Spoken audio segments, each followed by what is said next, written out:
एक लड़की थी गाजियाबाद की, यही थी। उसका विवाह हो गया मुंबई में। मुंबई में उसका किसी अच्छे घर में, अच्छे खानदान में विवाह हुआ। अब वो लड़की गाजियाबाद रहती थी और विवाह हुआ मुंबई में। वो ससुराल चली गई और 15 दिन तक ससुराल में रुकी। उसके बाद उसका भाई चला गया लिवाने के लिए। वो भाई के संग मायके आ गई, मायका पियर वापस आ गई। अब वो लड़की यहाँ गाजियाबाद में आई और वो घर का काम करती है, माँ का हाथ बटाती है, लेकिन वो ना खोई खोई सी रहती है। वो किसी को याद कर रही है। किसको याद कर रही है, कुछ बता सकती हैं आप? वो ना कभी कभी हंसने लगती, कभी कभी रोने लगती और खो जाती। मतलब वो पूरी बना रही है ना, तो पूरी पूरी लाल हो जाती। मारे बेटी क्या हो गया? अच्छा अच्छा, तब पूरी पलटाती। मतलब उस कहीं और ध्यान है उसका। कहाँ था मुझे तो कुछ आइडिया नहीं है। ससुराल में। ससुराल में किसके पास था उसका मन? पति, सास के पास नहीं। बिल्कुल सही जवाब है, आप 100 नंबर दिए आप। अच्छा, ये घटना आपके साथ कभी घटी कि नहीं? आपकी शादी वादी जब हुई थी पहली बार?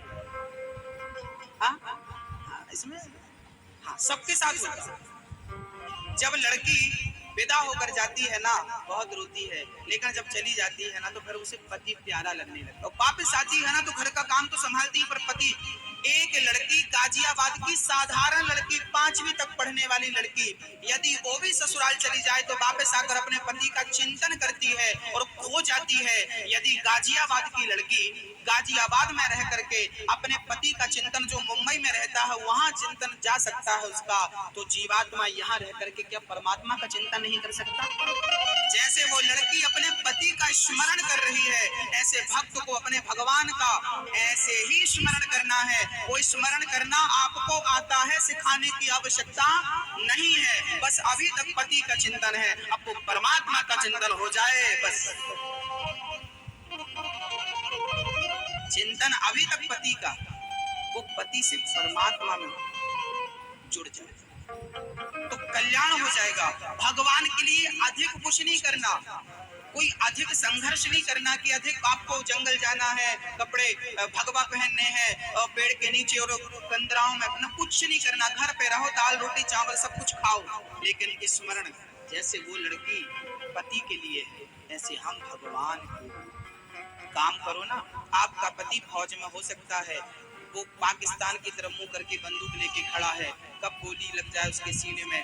पत्नी यहाँ रहती है और पति वहाँ खड़ा है। यहाँ से उसकी पत्नी अपने पति का चिंतन करती है कि नहीं? और वो भी वहाँ खड़ा है बॉर्डर में, लेकिन वो भी अपनी पत्नी को और अपने बच्चों का चिंतन कर रहा है कि नहीं? बस भक्तों, हम जरूरी नहीं है कि तन से पहुंचे, तन से बाद में मिलेंगे, पहले मन से तो मिल जाए।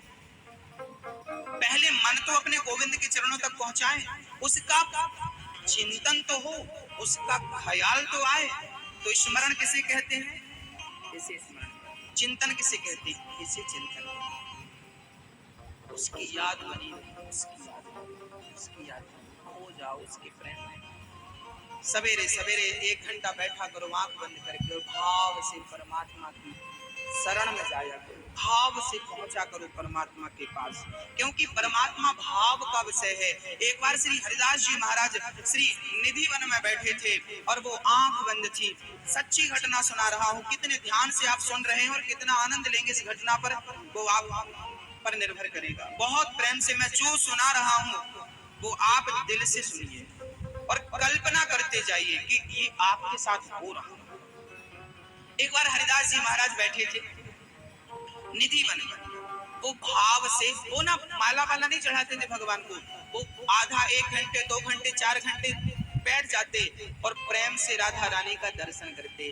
आज राधा रानी श्याम सुंदर के संग होली खेल रही हैं। राधा रानी को श्याम सुंदर ने गुलाल उनके सिर पे डाल दिया, उनके मुख में गुलाल लगा दिया। फिर राधा रानी दौड़ी और श्याम सुंदर के गालों में गुलाल डाल दिया, उनके वस्त्रों में गुलाल यूं फेंक दिया। कन्हैया ने देखा कि मेरे ऊपर गुलाल, तो कन्हैया ने पिचकारी उठाई और पिचकारी में रंग भरा और रंग भर के जो राधा के ऊपर पिचकारी डाली, अभी राधा के ऊपर पिचकारी पड़ी ही थी, तब तक हरिदास जी महाराज ये दृश्य देख रहे थे, भाव से ये दृश्य सामने था। तभी हरिदास जी महाराज का एक शिष्य यही दिल्ली का बहुत बड़ा सेठ था, वो हरिदास जी महाराज के पास पहुंच गया।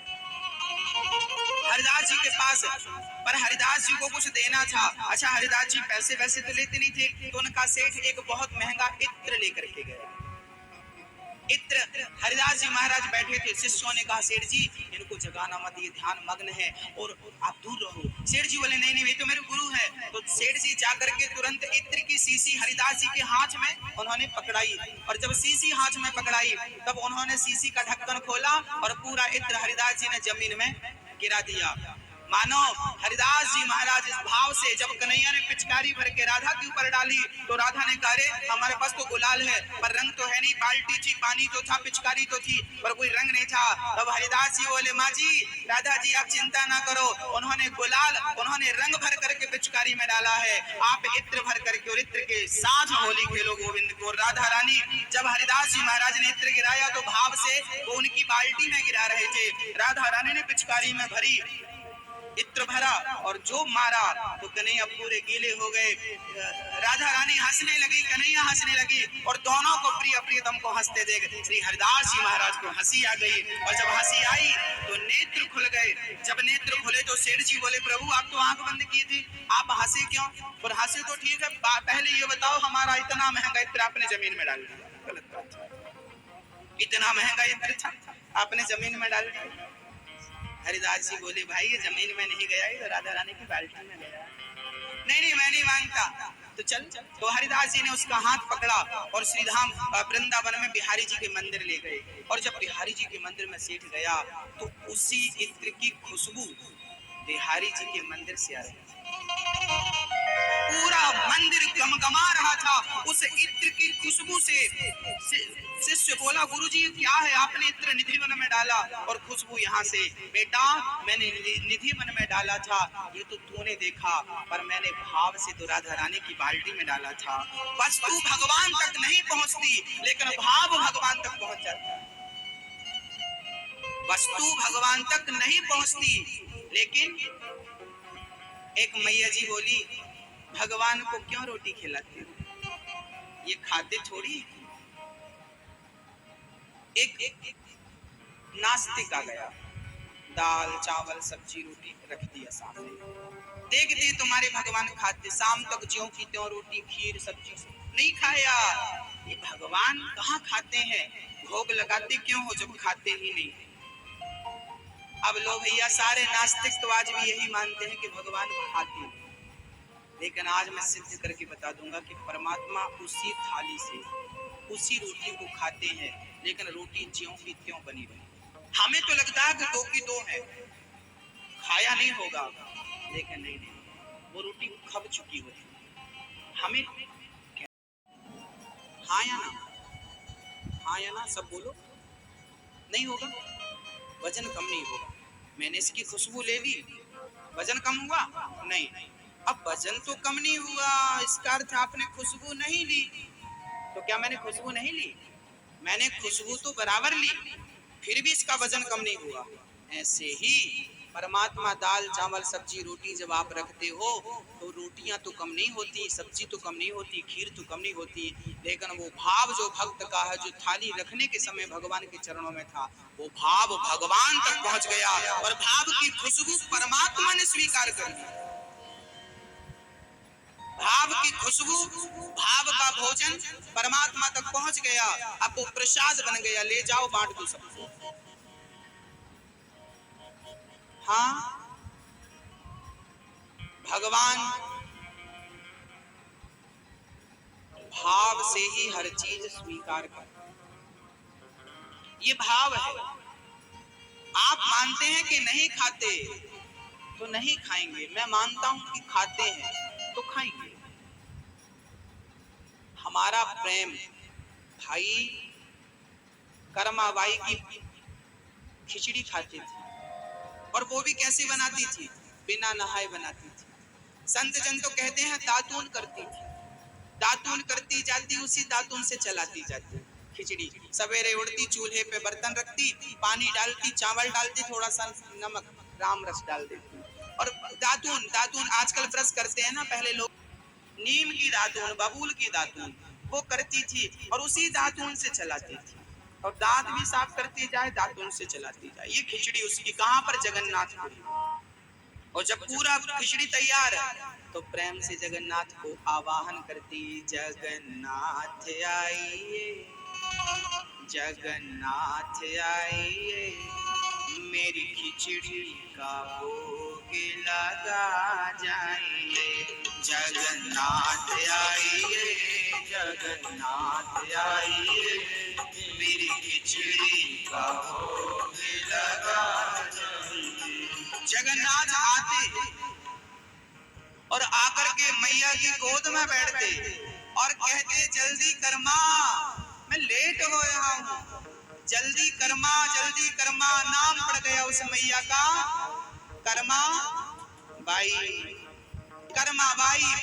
एक दिन एकादशी थी, एकादशी के दिन चावल नहीं बनता, वैष्णव दिन चावल स्पर्श नहीं करते। आज एकादशी के दिन भी उस बूढ़ी माँ ने खिचड़ी बना दी और बुलाया, जगन्नाथ आइए, मेरे नाथ आइए, मेरी खिचड़ी का भोग लगा जाइए। जगन्नाथ आइए, मेरे नाथ आइए, मेरी खिचड़ी का भोग लगा जाइए। दौड़ पड़े भगवान जगन्नाथ, भगवान मंदिर से दौड़ पड़े और गोद में बैठकर खिचड़ी खाने। तभी पुजारी जी जल्दी आ गए आज और उन्होंने ताली बजाई पट खोलने के लिए। भगवान बोले, माँ आज तो पुजारी जी आ गए।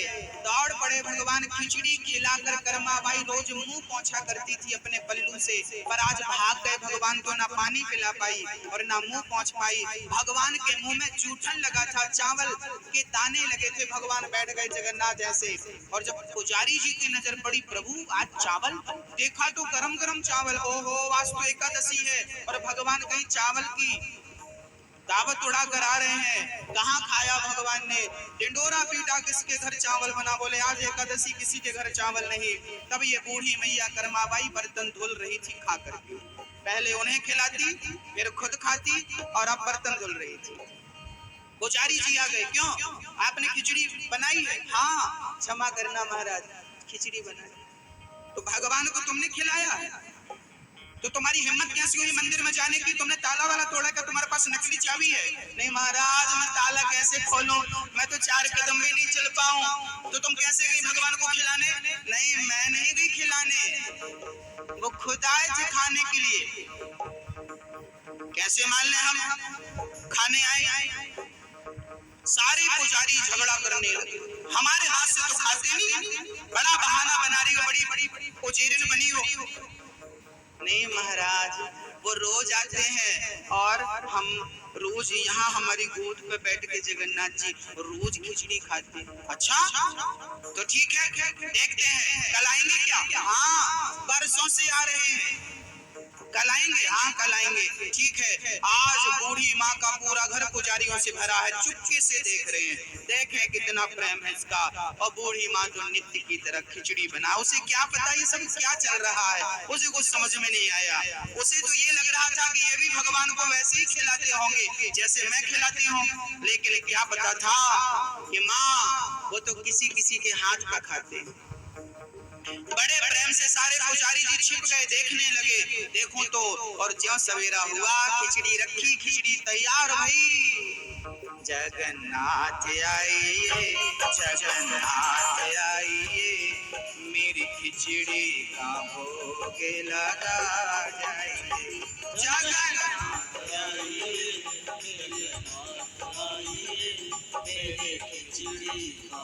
और ज्यों भाव से बुलाया, भगवान दौड़ के आए और माँ की गोद में बैठ गए। माँ खिलाने लगी, सारे पुजारी आंखों में आंसू भर के खड़े हो गए, प्रभु हमने कौन सा गुनाह किया, हमारे हाथ से कभी नहीं खाया और आज किसी को दिखाई नहीं पड़े।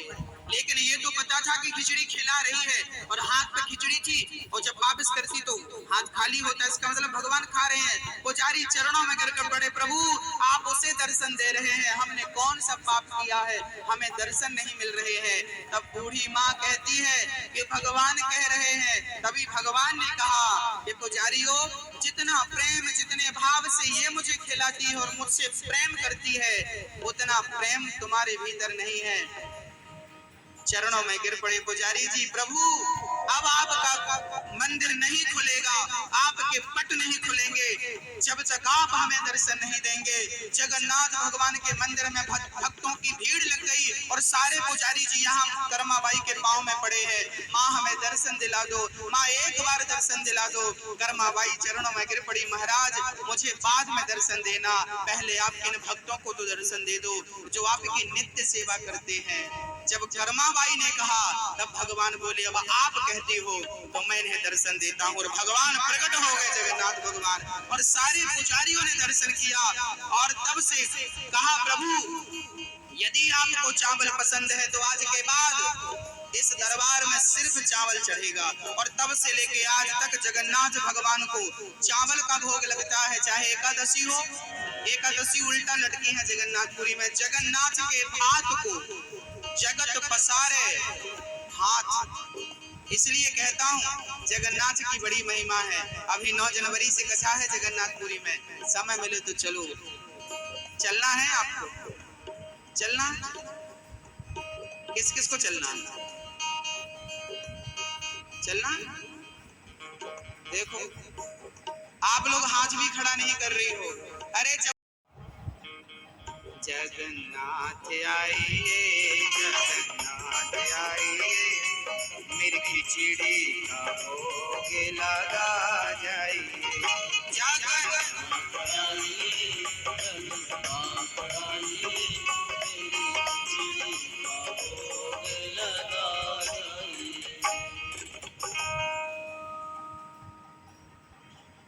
हे प्रभु आओ, जगन्नाथ भगवान के पास आए हैं, खिचड़ी का है कि नहीं? यदि प्रेम है तो सब खाते पीते हैं। भगवान आज भी सुलभ है, बस हम वो भाव नहीं बना पाते। अच्छा एक बात बताओ, भगवान से आप में से कौन कौन भगवान से प्रेम करता?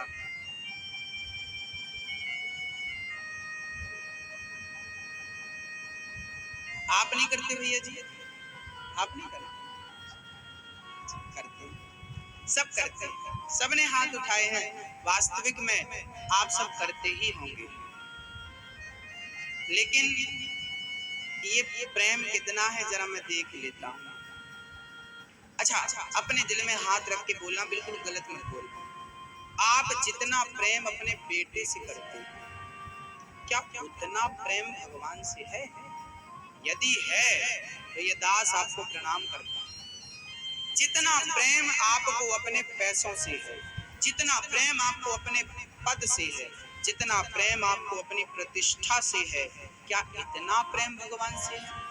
यदि है तो बहुत अच्छा है, और नहीं है तो भगवान तक पहुंचने के लिए इतने प्रेम की आवश्यकता है जितना प्रेम एक माँ अपने पुत्र से करती है।